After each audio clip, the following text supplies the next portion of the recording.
Hi guys, வாழ்கமுடன் கொஞ்சம் ஷிப்காஃப்டில் இருந்து guys. இன்றைக்கி செவ்வாய்க்கிழமை இல்லைங்களா, முருகனை தரிசனம் பண்ணால் நம்ம மருதமலை போக வேண்டி இருக்கு இல்லைங்களா. நான் இன்றைக்கி மருதமலை போகலைங்க. சின்ன ஒரு மாற்றம் என்னன்னு கேட்குறீங்களா, அவங்க அம்மா பக்கம் போயிருந்தோம். எங்கே பொள்ளாச்சி மாசாணியம்மன் கோயிலுக்கு வந்து இன்றைக்கி நாங்கள் போயிருந்தோம். இன்றைக்கி நான் எங்கள் அம்மா மட்டும்தான் அந்த கோயிலுக்கு போயிருந்தோம். ரொம்ப நாளாக போகணும்னு நினச்சிருந்தா போக முடியல. சரி டைம் கிடச்சிது, போயிட்டு வந்துடலாமா அப்படின்னாங்க. சரி போயிட்டு வந்துடலாம் அப்படின்னு சொல்லிவிட்டு கார் இருக்கிறனால நானும் எங்கள் அம்மா மட்டும் 2 பேர் மட்டுமே கிளப்பிட்டோம். நாங்கள் செல்ஃப் டிரைவர், எனக்கு கார் ஓட்ட தெரியும்னாலும் நானும் எங்கள் அம்மா மட்டும் 2 பேர் மட்டும் நாங்கள் போயிட்டு வந்துட்டோம்.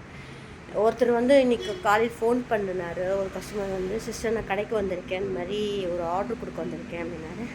அண்ணா அப்புறம் இன்னைக்கு கடை இல்லைங்க, நாளைக்கு மார்னிங் வந்தீங்கன்னா இருப்பேன், நாளைக்கு மார்னிங் வேணால் பார்த்துக்கலாங்க. மேம் சிஸ்டர் கடையை காணோம், கடை வெக்கேட் பண்ணிட்டீங்களா அப்படின்னு. இல்லைண்ணா கடை இருக்குங்களே, திங்ஸ் எல்லாம் இல்லைங்க சிஸ்டர், கடையில் எதுவுமே இல்லை, திங்ஸ் எல்லாம் காலியாக இருக்குது. அவங்க சொல்லும் போது எனக்கு என்னடா இது திங்ஸ் எல்லாம் இருக்குது.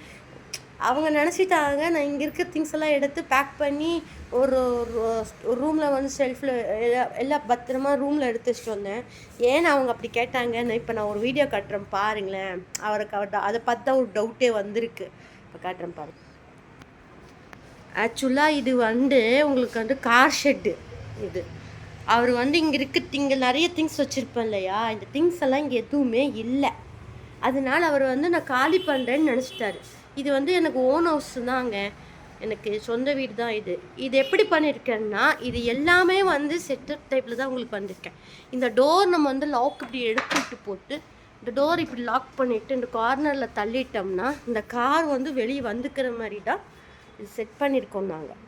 திருப்பி அதே மாதிரி தான் இந்த 2 டோரும், இந்த டோர் இந்த லாக் இன்சைடு போயிடும், இந்த டோர் இன்சைடு போயிடும். உங்களுக்கு கேட் ஓப்பன் பண்ணி கார் ஃப்ரீயாக வெளியே போயிடும். அதே மாதிரி கார் உள்ளே வந்ததுக்கப்புறம் இதே மாதிரி திருப்பி இந்த டோர் லாக் திருப்பி இது பண்ணி பாருங்கள். இந்த மாதிரி லாக் போட்டோம்னா கார் வந்து கடை இப்போ தெரியுதுங்களா, கடை செட்டப் தெரியுதுங்களா. இதுதான் ஒரிஜினல். இதெல்லாம் எல்லாரும் தான் ஒரிஜினல் வச்சுருக்கீங்களே. இது எங்களுக்கு தேவைக்கேற்ற மாதிரி மாற்றிக்கிறோம், எங்களுக்கு ஏற்ற மாதிரி நாங்கள் மாற்றிக்கிறோம். இதை பார்த்துட்டு அவர் பயந்துட்டார், நான் கடை காலி பண்ணிட்டேன்னு பயந்துட்டார். நாளைக்கு வந்தாலும் அவளுக்கு தெரியப்படுத்திட வேண்டியது தான். இந்த மாதிரி உங்களுக்கு ஏதாவது டிஃப்ரெண்ட் ஐடியா வந்து இந்த மாதிரி செஞ்சுருக்கீங்களா, உங்கள் வீட்டில் இந்த மாதிரி இது பண்ணியிருக்கீங்களான்னு எனக்கு ஒரு கமெண்ட் பண்ணுங்கள்.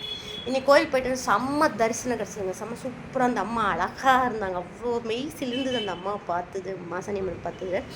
பேட்டில் வச்சுட்டு வந்துருக்கோம், பார்ப்போம் என்ன நடக்குதுன்னு பார்ப்போம். Okay bye. உங்களுக்கு பிடிச்சிங்க லைக் பண்ணுங்கள், ஃபாலோ பண்ணுங்கள் அண்ட் கமெண்ட் பண்ணுங்கள். Thank you bye.